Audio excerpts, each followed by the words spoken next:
Bonjour, c'est la fiancée des étoiles. Un podcast un peu différent d'habitude. Eh bien, un peu pour inaugurer ma chaîne YouTube. Voilà, oui, j'ai mis du temps hein, pour la créer.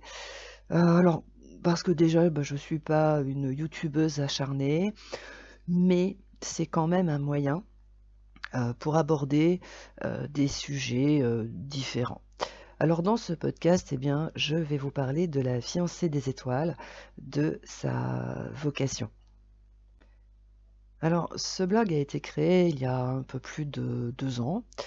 Alors en fait, c'est suite en fait à la rencontre avec un cabinet en fait de voyance et puis de discussion en discussion, en analyse planétaire comme ça, bâton rompu, en vertu de ma façon bien à moi d'interpréter l'astrologie, de mon parcours, de mon expérience professionnelle, bien évidemment, parce que ça fait quand même maintenant plus de 20 ans que je suis dans cette profession, et aussi de mes aspirations.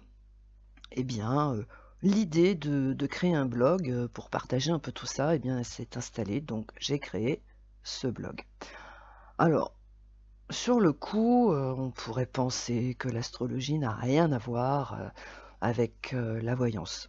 Alors c'est vrai et c'est faux à la fois, parce qu'en fait, la voyance, les tarots, l'astrologie, au même titre que la numérologie et d'autres disciplines, font partie des arts divinatoires. Alors, durant cette dernière décennie, la voyance a galopé en tête.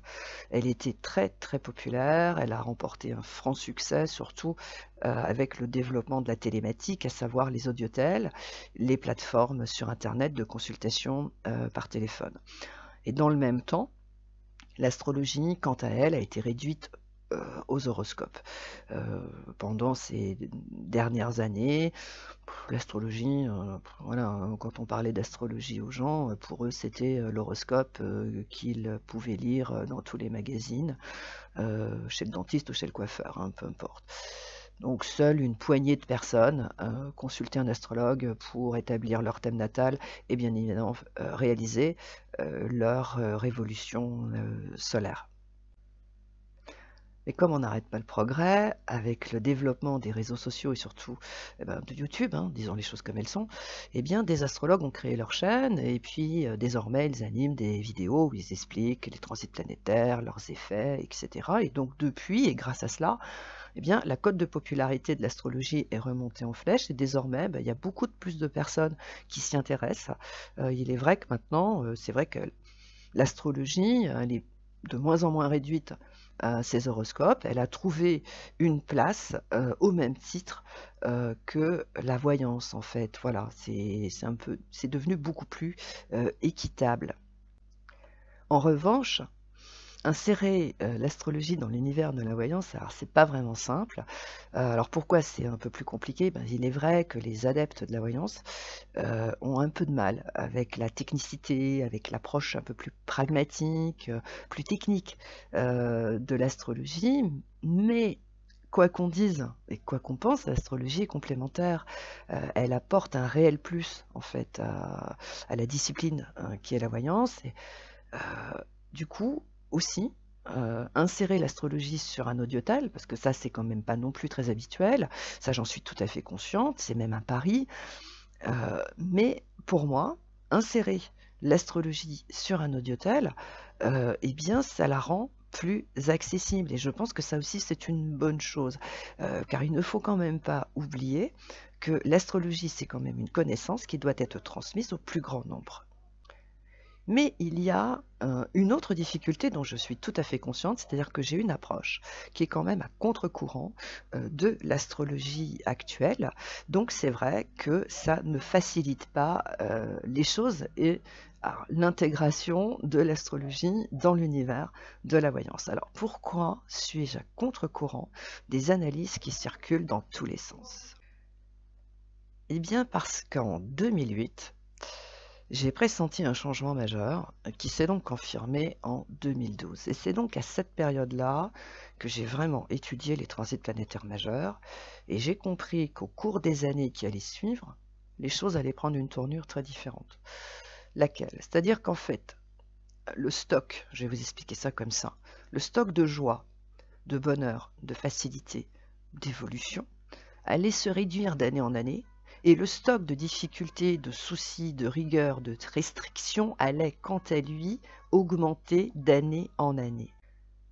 Pour faire simple, en étudiant ces combinaisons planétaires majeures, eh bien, j'ai compris qu'en fait, les planètes, les combinaisons planétaires allaient créer plus de problèmes et de déboires que de joie et de réussite. Alors ça peut choquer, ça peut déranger, ça peut déclencher des contestations, mais c'est une réalité. D'ailleurs, si vous voulez vous poser 5 minutes, vous regardez dans le rétroviseur et vous remontez depuis 2012, et vous allez voir que depuis cette période, ça va de caribanci là. C'est-à-dire que les facilités se réduisent alors que les complications augmentent. C'est-à-dire qu'il y a, depuis à peu près 10 ans, des problèmes qui surgissent et par-dessus le marché, ils n'ont plus les solutions. C'est-à-dire que les solutions qui fonctionnaient avant ne marchent plus. Vous voyez, donc on se retrouve dans une situation, depuis 10 ans, qui est de plus en plus compliquée. Voilà. Et c'est d'autant plus compliqué, c'est parce que plus ça va, plus tout ce qui est positif, en fait, toutes les énergies positives, créatrices, se réduisent comme une peau de chagrin, et en revanche, toutes les énergies négatives augmentent de jour en jour.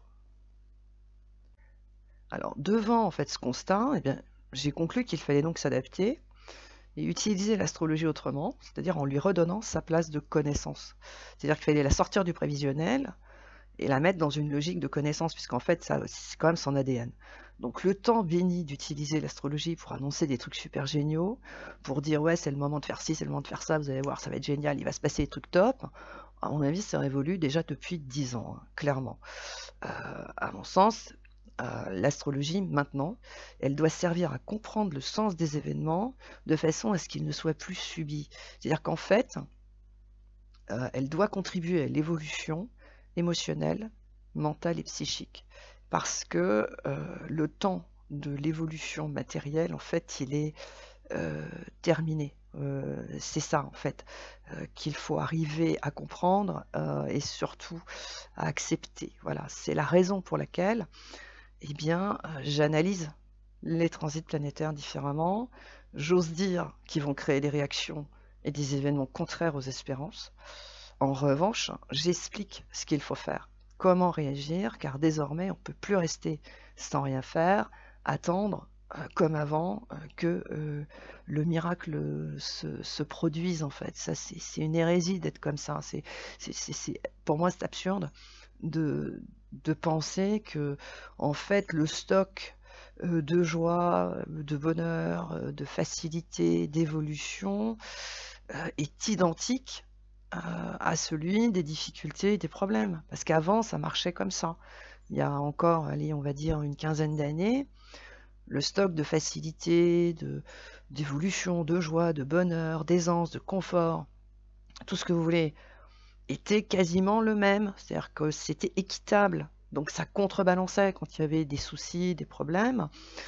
Ça contrebalançait, vous voyez, il y avait un équilibre. Et là, maintenant, depuis 10 ans, c'est terminé. C'est-à-dire qu'il y a un réel déséquilibre entre ces deux réservoirs, on peut les appeler comme ça, en fait. Donc, pour essayer, en fait, d'arranger ça, quelque part, et de le vivre au mieux, à mon sens, il faut donc faire deux interprétations. C'est-à-dire que la première consiste à expliquer tous les effets néfastes des combinaisons planétaires, voilà, parce que c'est comme ça. Et la seconde, elle consiste à expliquer ce qu'il faut faire pour qu'elle prenne en fait une tournure positive. Parce qu'en fait, ce qu'il faut comprendre, c'est que depuis 2008, chacun dispose d'un pouvoir sur son existence et qu'il doit s'en servir à bon escient.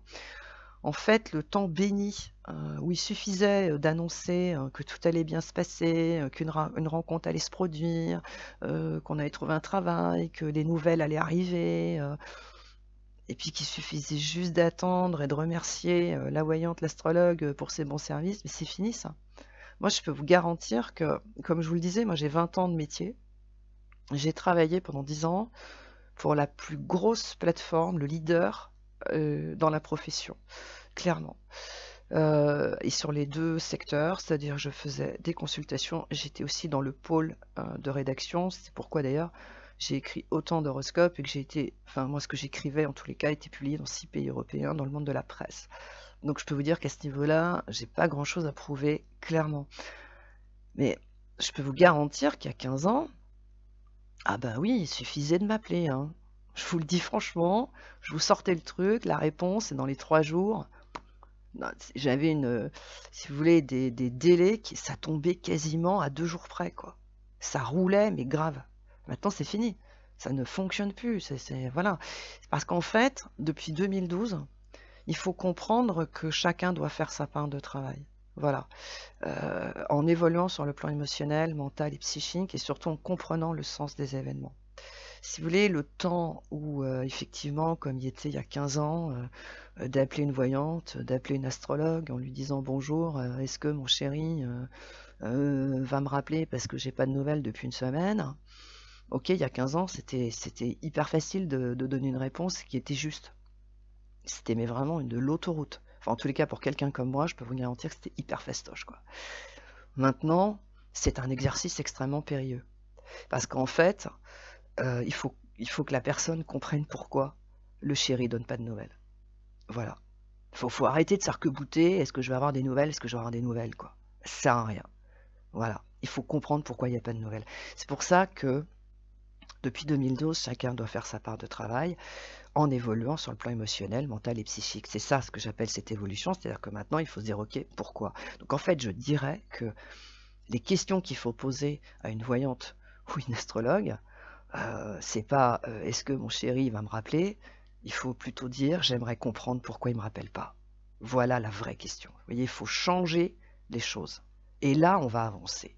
Et là, les arts divinatoires, que ce soit la voyance, l'astrologie, vont réellement faire leur travail. Ils vont réellement rendre de grands services. Voilà. Vous voyez, il faut vraiment aussi, c'est ça que j'appelle moi cette évolution émotionnelle, mentale et psychique, c'est-à-dire qu'il faut changer un peu sa façon d'approcher l'existence, c'est-à-dire qu'il faut dire, bon, voilà, j'ai un problème, je n'arrive pas à trouver le travail qui me convient, qui me correspond. Au lieu de dire est-ce que je vais le trouver, faut plutôt dire faut plutôt demander pourquoi on ne le trouve pas. C'est pareil pour rencontrer quelqu'un, ça c'est une question qui revient régulièrement. Est-ce que je vais rencontrer quelqu'un? Ben oui, mais faut mieux se demander pourquoi je ne rencontre personne. Voilà, ça va permettre d'avancer. Vous voyez, parce que, encore une fois, le stock de facilité, de confort, d'évolution, de joie, de bonheur, il s'est réduit comme une peau de chagrin. Les difficultés ont augmenté. Donc, à mon sens, le 21e siècle, eh bien, c'est une période où chacun doit procéder donc à une évolution sur le plan émotionnel, mental et psychique. Au même titre qu'en fait qu'au XXe siècle, il y a eu un progrès, mais c'était un progrès sur le plan matériel. Alors évidemment, ça intéresse personne le passé, mais moi je m'y intéresse beaucoup, parce qu'il faut savoir que les réponses de l'avenir se trouvent dans le passé. Et donc, si on regarde bien, au début du XXe siècle, les maladies, la pauvreté, l'inconfort, la misère sévissait partout. Et du coup, ça a poussé la nature humaine à progresser sur le plan matériel. Donc depuis, je dirais que maintenant, surtout dans le monde occidental, tout le monde peut se déplacer, partir en vacances, passer un logement, être en bonne santé. Enfin, vous voyez le truc, ça va quand même plutôt bien. On a gagné quand même en confort. La qualité de vie de tout un chacun a considérablement évolué. On ne peut pas le nier, clairement. Alors certes, en un temps record, qui peut peut-être inciter à se poser des questions sur les moyens employés pour y parvenir. Mais ce n'est pas le sujet de ce podcast. Donc, le XXe siècle a été, oui, une période très favorable au progrès matériel. Et à mon sens, le XXIe siècle, par les événements et les circonstances, les adversités, les privations et autres, incite tout à chacun à évoluer sur le plan émotionnel, mental et psychique de façon déjà à conserver ses acquis et surtout à en faire bon usage.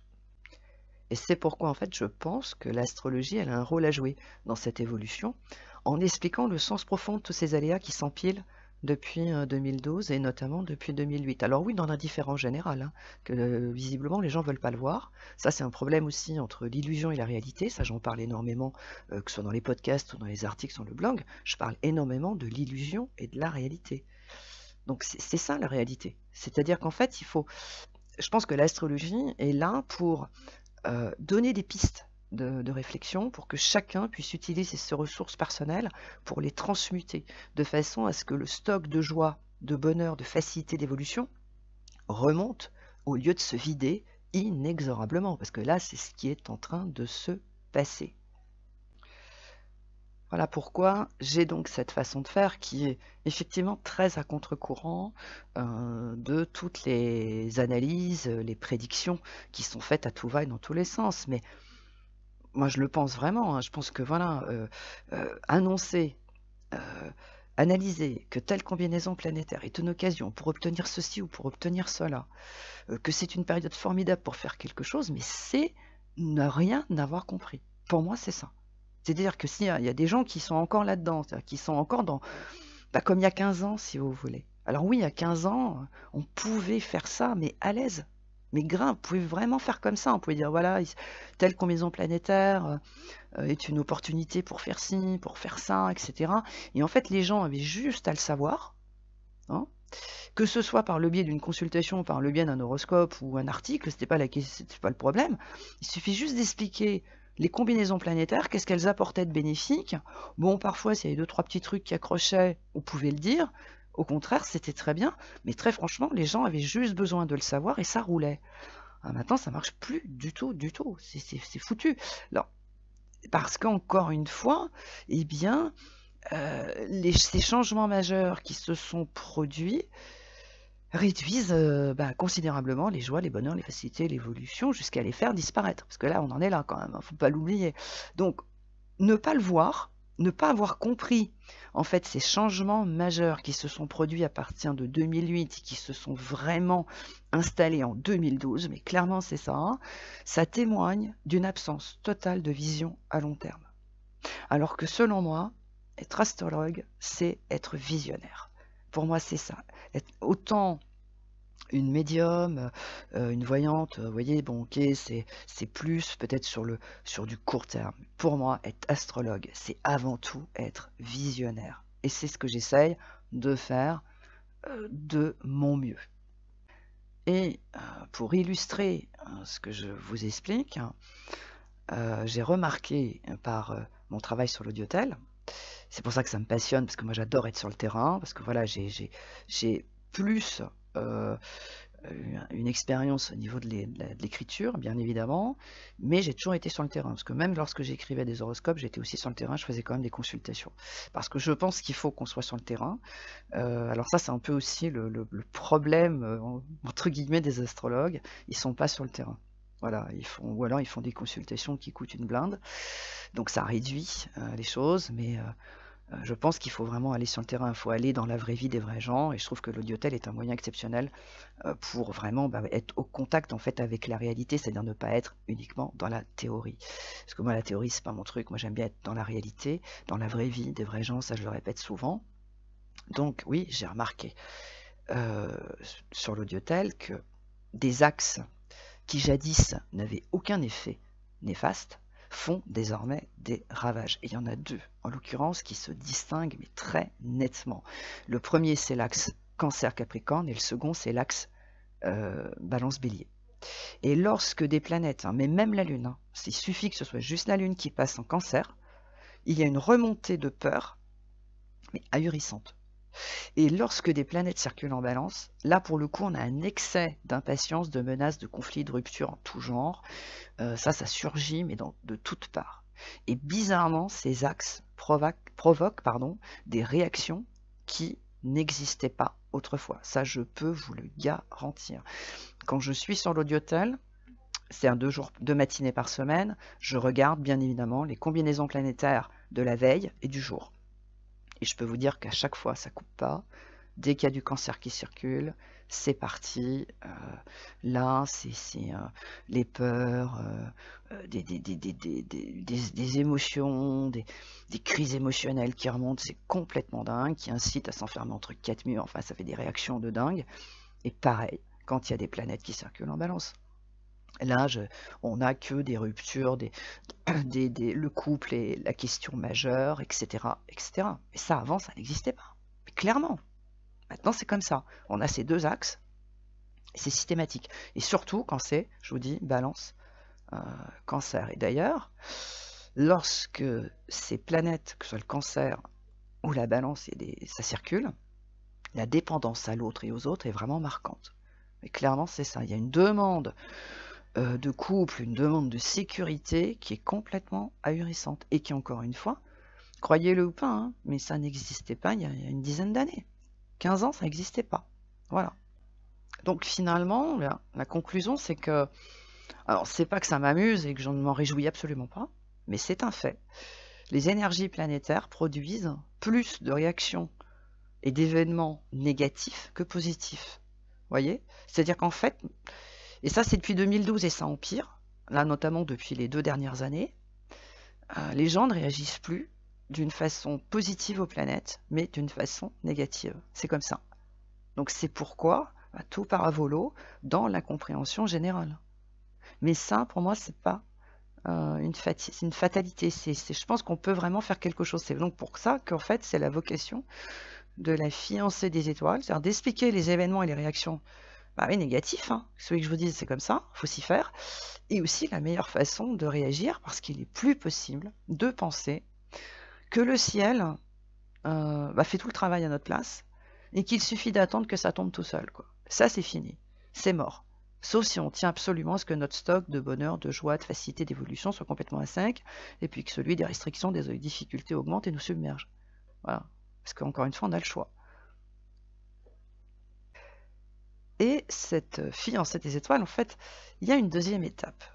Voilà, parce qu'en fait, il y a effectivement ce blog que j'ai créé, où je publie des horoscopes. Pareil, hein, dans les horoscopes, je passe le message, hein, j'explique ce qu'il faut faire pour que les gens comprennent.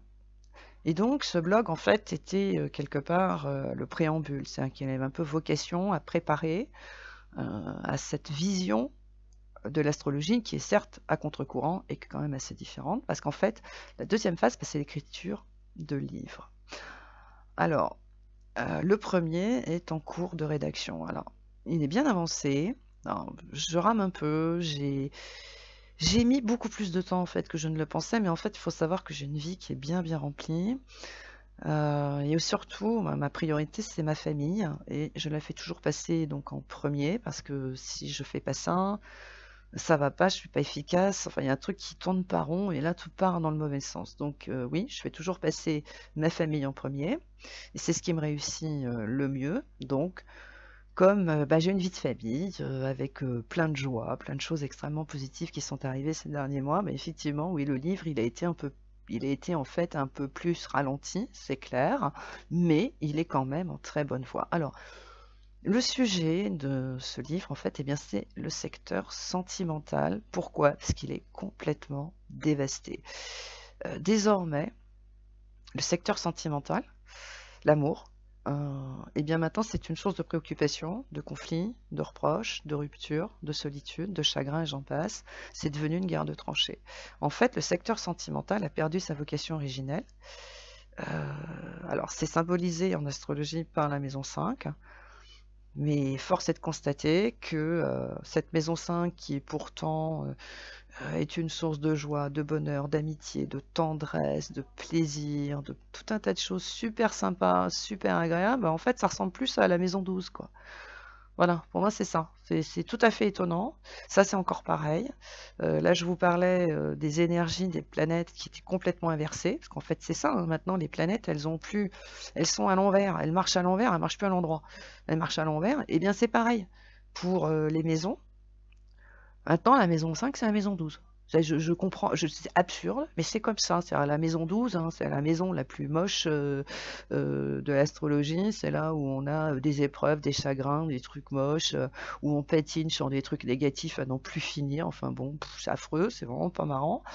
Et bien voilà, c'est la maison 5, c'est ça maintenant. Y a plus de joie et plus rien, c'est une guerre de tranchées, quoi. Voilà, c'est absolument fou. Donc du coup, bah, dans ce livre, bah, j'emploie la même méthode, hein. Je décrypte tout ce qui ne va pas, je dézingue toutes les idées reçues, et Dieu sait s'il y en a sur le sujet sentimental, mais pareil, de façon à ce que chacun puisse corriger ce qui doit l'être, et bien sûr évoluer sur le plan émotionnel, mental et psychique, parce que ça c'est pareil, hein. Pour que le secteur sentimental il retrouve tout son stock de bonheur, de bien-être, de joie, de sérénité, tout ce que vous voulez, il y a un truc à faire. Bon, alors pour le coup, le domaine sentimental, c'est un très gros chantier, hein, clairement, parce que tout est en ruine. Donc faut tout, déjà, faut tout dégager, faut faire un grand nettoyage, alors à grand coup de vérité, parce qu'effectivement, dans ce bouquin, bah, je suis beaucoup dans la vérité. Je dis les choses comme elles sont. Alors c'est vrai que on met les mains dans le cambouis, hein, clairement, mais je pense qu'il faut en passer par là si on veut avoir un secteur sentimental qui retrouve toutes ses lettres de noblesse, ses joies et ses bonheurs. Alors donc effectivement, il n'est pas terminé. Bon, il l'est pratiquement. Donc bon, j'ai encore un petit peu de boulot, mais alors je vais plus m'avancer sur le délai parce que bon, je préfère me dire qu'il sera terminé au bon moment. Alors là, tout de suite, très franchement, je ne sais pas du tout comment je vais le commercialiser. Voilà, je sais pas. Est-ce que ça va être en auto-édition ou est-ce que je vais le proposer en e-book sur le site? Très franchement, j'en sais rien. Donc en fait, bah, je me pose pas de questions. Je reste fidèle à ma nature, qui est de laisser faire les choses, parce qu'en fait, à chaque fois, ça se passe comme ça. L'idée de génie, l'opportunité arrive toujours au bon moment. Donc voilà, on verra comment ça aussi, ça va évoluer, quelle tournure ça va prendre. Ça, je verrai ça au bon moment. Je vais laisser faire le ciel et le destin. Voilà, ce petit podcast arrive à sa fin. Voilà, c'était l'idée de parler un peu avec vous, de vous en dire un peu plus, voilà, sur la fiancée des étoiles, ces analyses, cette écriture qui est quand même très à contre-courant, qui n'est pas dans la pensée générale, qui est un peu différente, mais je voulais vous expliquer pourquoi et comment je vois les choses désormais, comment je vois l'astrologie en fait sur les années à venir, ce qu'on doit en faire, quelle est son utilité aujourd'hui pour tout un chacun. Donc voilà, vous en savez un peu plus maintenant sur la fiancée des étoiles, sa ligne éditoriale, sa vocation, ses buts. Merci de m'avoir écouté jusque-là. Merci de me lire, parce que je sais que vous êtes de plus en plus nombreux. Alors ça aussi, c'est super encourageant. Vous êtes de plus en plus nombreux à venir sur le blog, à le lire. Merci de me suivre. À bientôt.